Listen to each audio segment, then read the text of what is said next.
had my curiosity. Now you have my attention. Claire, I'm not standing here asking you to marry me. I'm just asking you not to marry him. Ghostbusters, what do you want? We're fighting an army of robots. And I have a bow and arrow.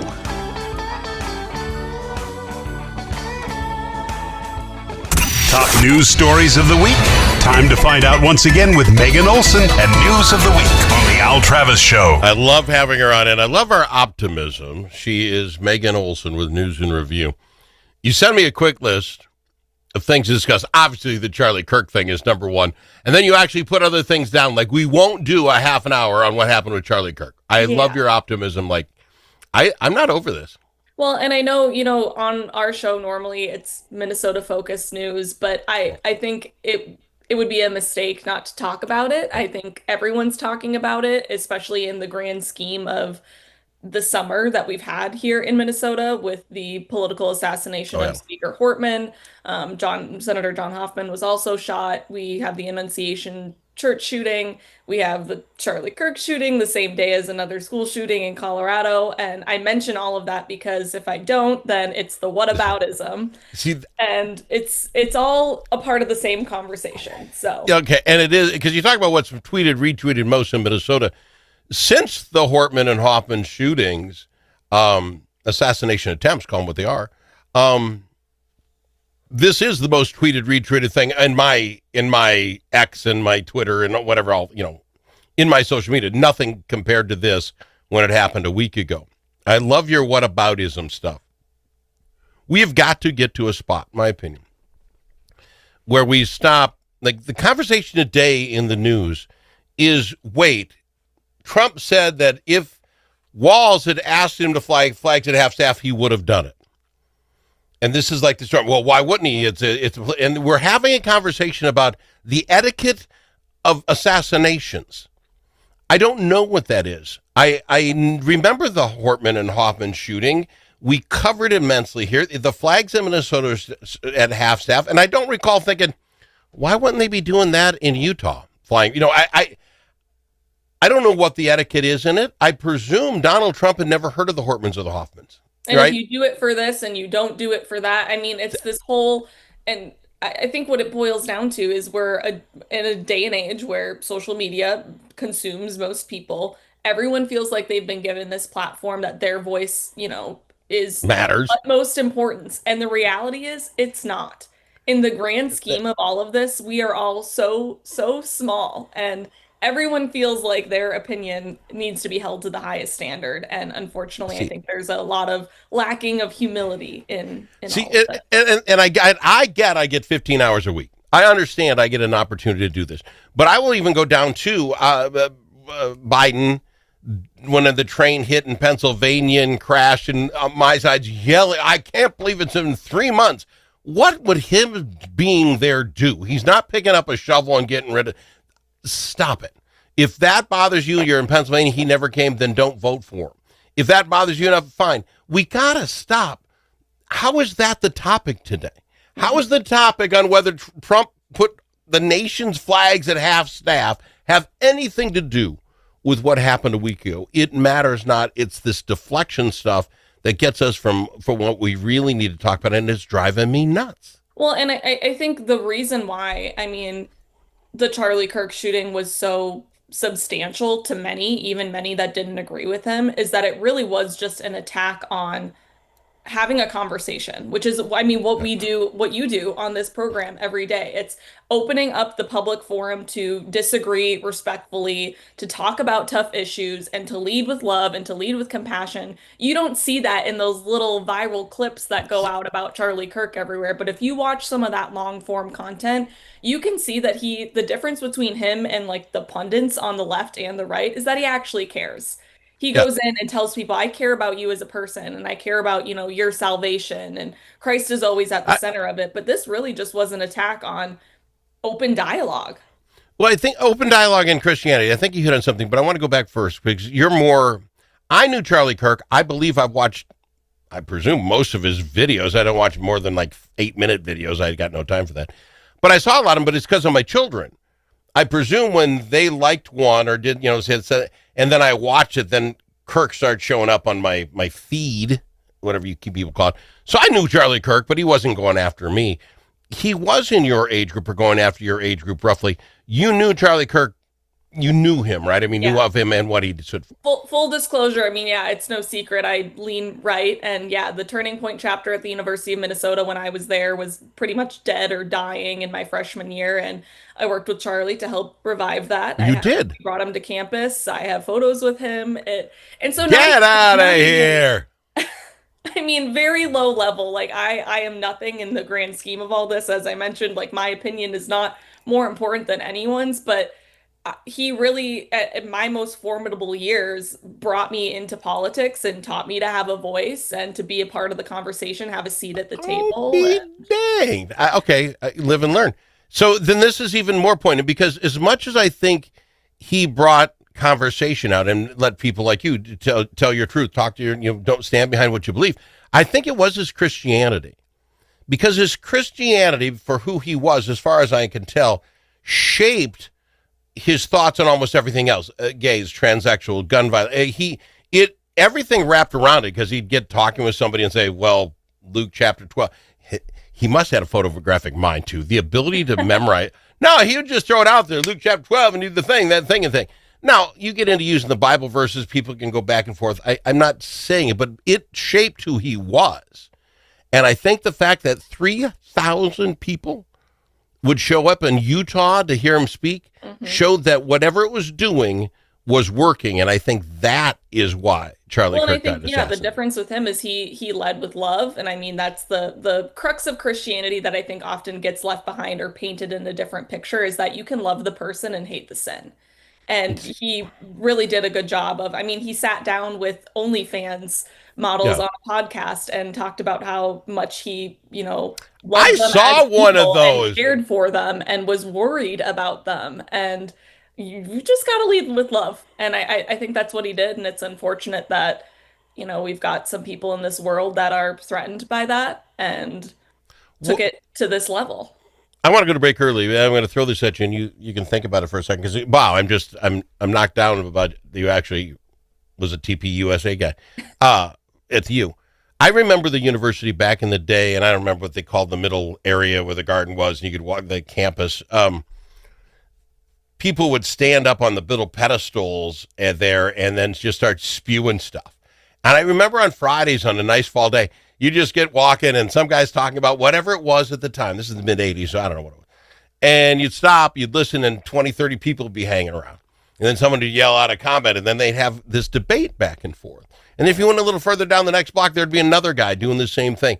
I enjoyed that so much. I mean, I really remember blown off classes because I was interested in what was going on. I wasn't a good student. I'm not.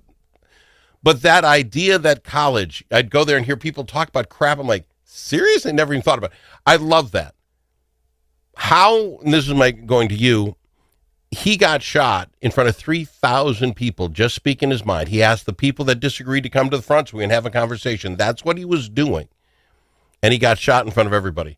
What does this do for the freedom of speech in a global sense? At college campuses, you and I sitting here talking about what we really feel. What is the negative effect? Because I got to think it's negative. It isn't going to be positive. Well, maybe it will. I'll ask Megan right about that after this on the Al Travis Show. Dust from livestock buildings can be harmful to your animals and to you. Coughing animals can lead to costly vet visits and other serious health problems. Now there's an environmentally safe solution for your dust problems. It's called DustLock. DustLock can control the dust all summer long with just one application. Protect your animals and your health with DustLock. Learn more at dustlock.com. Achieving your financial goals requires individual planning and a comprehensive approach. At Midwest Money Management, our mission is to provide you with the knowledge, tools, and confidence to feel comfortable financially today and secure about tomorrow. Learn more at MidwestMoneyManagement.com. That's MidwestMoneyManagement.com. Securities offered through JW Cole Financial Inc., member FINRA and SIPC. Advisory services offered through JW Cole Advisors Inc., Midwest Money Management, and JW Cole Financial Inc. and JW Cole Advisors Inc. are unaffiliated entities.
friends. The Al Travis Show.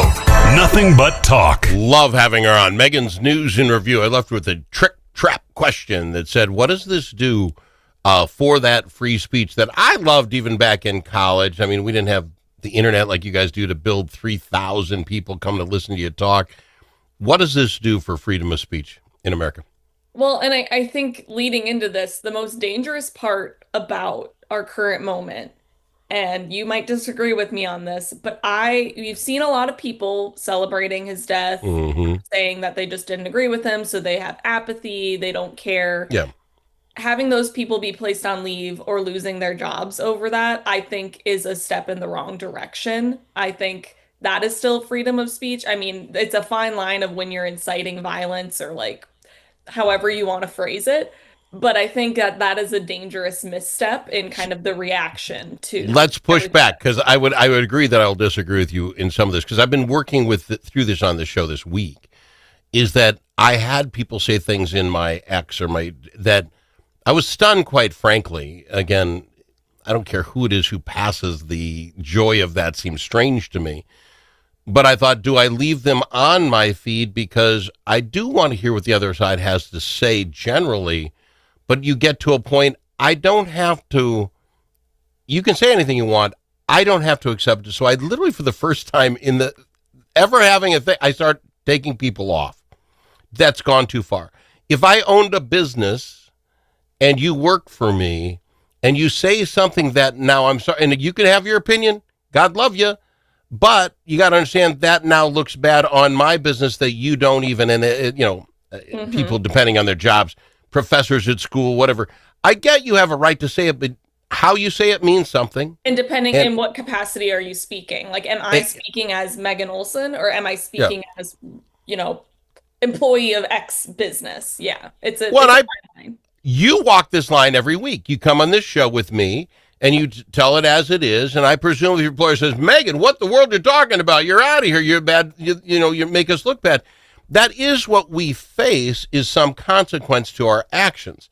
Can you have that opinion? Yes. I think everyone should get on any X spot. Back when Trump was taken off X, before it was X or whatever it was, I was the first one. Don't follow him.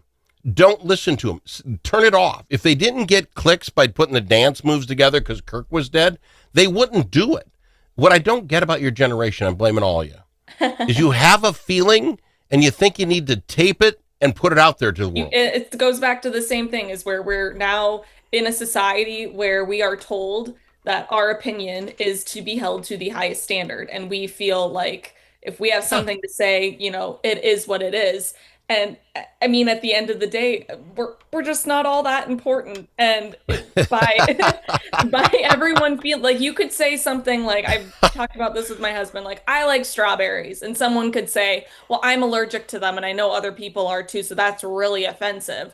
This is kind of the current moment that we're in. And yes, I would say it is a my generation thing, but I think the most powerful tool that we have is to, as a society, let the free speech happen, but have there be those societal consequences. You are ostracized, you shunned. Lose friends. We don't shun anymore. We need more shunning. We stopped shunning. I don't know when we did, but we need to shun. Shunning needs to happen. I want to bring it back. No, say what you want to say, but how do I put, we had people say really weird crap back in the day, and you just didn't hang with them. Your crazy neighbor over there, the guy who talked about, guess what? We aren't talking. Yeah. I don't want you over. The garage door's coming down when you start showing up, coming over. And today, and this, I believe this with this shooter, and we'll find out, I guess, seemed to have a normal upbringing, great grades. He was doing his thing, got to college, and he got with the wrong crowd. And I say the wrong crowd now because you get on X. Let's say he hated Charlie Kirk. You don't have to love the guy. I get it. But he got online and said, hey, I hate Charlie Kirk. And all of a sudden there's 100, there's 200 people that are on this dark room web thing you guys got. And they're all, oh, you're right. Oh, you think, you know what? You're complete. And they feed on it. Those that will do harm can find people to tell them they're doing it right. And we got to fix that somehow. And I'm a free speech guy. I don't know if they can monitor that stuff and stop it. I don't know what to do with it. I really don't. Well, and I saw a couple of people post this, and it's kind of weird to post this because it's the antithesis of what you're posting about, but saying put down your phones, get off the internet, touch grass, hug someone you love. let's get back to being humans in the form we were meant to be, face to face. Like, Yeah. that just is the most powerful response, I think, in all of this. I mean, this is far from over. Charlie Kirk was also slated to come to the University of Minnesota. Yeah. There hasn't been much direction on that. I think next week or something. It's the sounds like 22nd. I was going to see if I could go. I didn't know if I was allowed to because I'm an old man. They don't let old men just go to college campuses anymore. I wanted to go. I think this does a lot. And it's my generation needs to apologize to yours in that we invented this internet thing because, it was going to change the world. It's going to be this and this. And not one person thought, how is it going to be worse? Mm-hmm. What does it do? You know, There are child benefits, but there are also consequences. But you got to know that going in, right? Pornography, sex sells on the internet, the ability to get drugs on the internet. People can spew this hate stuff and find each other. We should have known there have been consequences for what we're doing. How do we handle it now? I don't know if that genie's out of the bag. I don't know. Yeah, I don't think there is. I mean, everyone has their own form of solutions. There is no one-size-fits-all band-aid to this. It is a larger societal, morale, collective value kind of breakdown, I guess, if you will. And if we can kind of get back to our roots and all have the same shared collective value, we can start doing the shunning. I think or the shunning. other things where, we really are all in this together because we are at the end of the day. It is so sad because I do this for a living. I am in such a quandary about this whole thing. I want people to speak their mind. Unless you're calling for shooting people, I want people to speak their mind, but we have to have a way that, okay, I disagree with you, Megan. Let's have a beer. We'll not talk this subject anymore. I have some of my best friends. We don't agree on some of the major political things, but they're my best friends. I know who they are as humans. I know that they have kids. I know they have wives, and they're fuller people than how they stand on gun control. Mm-hmm. And somehow we don't see people that way. If you are anti this, you're anti that, now you're the devil. Mm-hmm. And I don't know how we get the assumptions that people are very quick to make. Absolutely. Wow, I'm really glad you came up with a list of things to talk about today, Megan. It was never going to happen. Well, real quick at the end, I will say we can expect an announcement from Walz. I think he's running for governor. We've been talking about that on the show. So just real quick, we can expect that that's coming today or this week. All right, we got to go, Megan. Appreciate you. Yep, thanks for having me on. We'll be back next week to talk about the top Minnesota news stories of the week on the Al Travis Show with Megan's News in Review. Braver Angels Minnesota is part of a national movement that brings together conservatives, liberals, independents, and